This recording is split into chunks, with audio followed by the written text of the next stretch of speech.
Վլադիմիր Պուտինի այս հայտարարությունները հնչել են մայիսի 9-ի մամուլի ասուլիսի ընթացքում։ Ռուսաստանի նախագահը նախընդգծել է, Մոսկվան չի խոչընդոտի Հայաստանի որոշմանը, եթե այն բխում է հայ ժողովրդի շահերից։ Մենք կաջակցենք այն ամենին, ինչը շահավետ է հայ ժողովրդի համար։ Սակայն դրանից անմիջապես հետո Կրեմլի ղեկավարը սկսում է թվարկել այն տնտեսական առավելությունները, որոնք նրա խոսքով Հայաստանը ստանում է Եվրասիական տնտեսական միության շրջանակում։ Գյուղատնտեսությունից ու վերամշակող արդյունաբերությունից մինչև մաքսային արտոնություններ ու միգրացիոն պայմաններ։ Պուտինը նաև հիշեցնում է Հայաստանի եւ Ռուսաստանի միջև առևտրաշրջանառությունը 2025-ի տվյալներով կազմում է $7 միլիարդ։ Ուստի նրա խոսքով անհրաժեշտ է հնարավորինս արագ հասկանալ, որն է Երևանի վերջնական ընտրությունը։ Պուտինի հայտարարությունը մի կարևոր բաղադրիչ ունի, որին պետք է ուշադրություն դարձնել, նա ցանկանում է ժամանակը առաջ բերել, որովհետև Հայաստանը ոչ մի կերպ չի ցանկանում այս բանին ընտրություն կատարել, բայց Ռուսաստանը ընդհակառակը փորձում է ոչ ուղղակի, բայց Հայաստանին հրահրել, որ Հայաստանում ընտրությունը հիմա կատարվի։ Հրապարակային արտահայտվել են, որ մինչև այն պահը, երբ որ ընտրություն կատարելու անհրաժեշտություն չի լինի, դե յուրե եւ դե ֆակտո, մենք նման հարց օրակարգում չենք դնում։ Մեկնաբանելով Հայաստանի եվրաինտեգրման վերաբերյալ վերջին հայտարարությունները Եվրամիության ընդլայնման հարցերով հանձնակատարը նշել է, որ Եվրոպան կաջակցի Հայաստանին Եվրամիության անդամ դառնալու նրա ձգտումներում։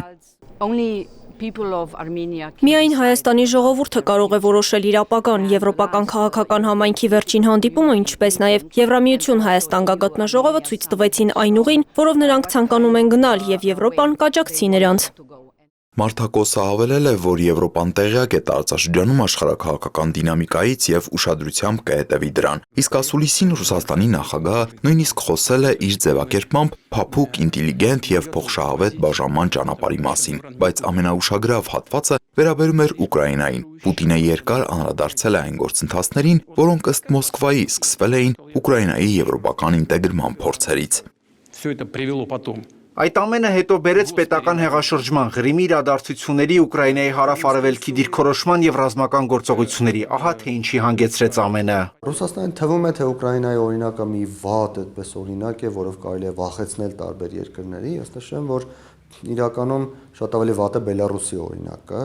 մարդ ընդհանրապես խելամիտ մարդը պետք է հպարտ լինի, եթե նա ուկրաինացի է, եւ պետք է ամաչի, եթե նա բելարուս է, հաշվի առնելով, թե ինչպիսի արտաքին քաղաքականություն են վարում Ուկրաինան եւ Բելարուսը այսօր։ Բայց Ռուսաստանի ղեկավարության եւ անձամբ Ռուսաստանի նախագահի համար այս տարբերությունը հասկանալի չէ։ Վլադիմիր Պուտինը Հայաստանի իշխանություններին առաջարկել է հանրաքվեի դնել Եվրասիական տնտեսական միության եւ Եվրամիության միջև ընտրություն կատարելու հարցը եւ նույնիսկ հարցը բարձրացնելու վայր ու ժամկետ առաջարկել։